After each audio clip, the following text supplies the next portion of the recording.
51% Congress vote share, అనూహ్యంగా 51% vote share అనేది ప్రజాస్వామ్యంలో హాఫ్ వే మార్క్ దాటడం, ఓట్ షేర్ దాటడం అనేది అనూహ్యమైన సందర్భాలుగా చూడొచ్చు. చాలా అరుదుగానే కనిపిస్తూ ఉంటాయి. గతంలో ఆంధ్రప్రదేశ్లో జరిగిన అసెంబ్లీ ఎన్నికల్లో కూటమి, అక్కడ ఉన్న కూటమి 55% ఓట్ షేర్ గెలుచుకున్న పరిస్థితి కనిపిస్తుంది.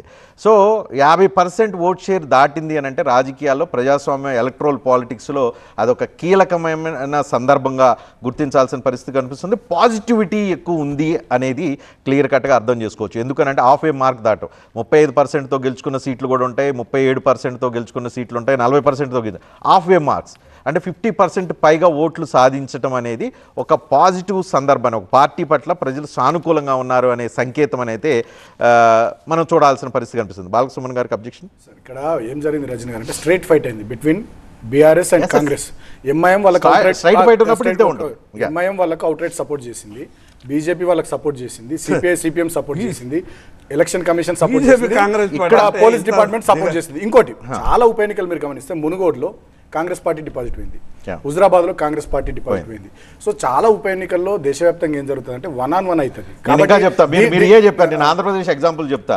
నంద్యాల ఉప ఎన్నిక అప్పుడు వైఎస్ఆర్సీపీ ఓడిపోయింది. 2 సంవత్సరాల తర్వాత అది నేను చెప్పబోతున్నా. చెప్పండి. ఇప్పుడు ఈ ఒక్క ఉప ఎన్నిక ఓడిపోయినంత మాత్రాన ఏదో కాదు. మేము 3 ఏళ్ళు మళ్ళీ ప్రతిపక్షంగా, ప్రధాన ప్రతిపక్షంగా ప్రజలకు వీళ్ళు ఇచ్చిన హామీలు కాంగ్రెస్ రాష్ట్రంలో కానీ బీజేపీ కేంద్రంలో కానీ వాళ్ళు నెరవేర్చే దిశగా మా ఫైట్ ఉంటుంది. మేమేం డిమోరలైజ్ కాము. దీంట్లోకి ఇంకా ఏం నేర్చుకోవాలి, ఏం ఆత్మవిమర్శ చేసుకోవాలి, ఎక్కడ లోపాలు జరిగినాయి, ఇంకెట్లా పని చేసుకోవాలి అనేటటువంటిది మేము డెఫినెట్గా పార్టీలో రివ్యూ చేసుకుంటాము.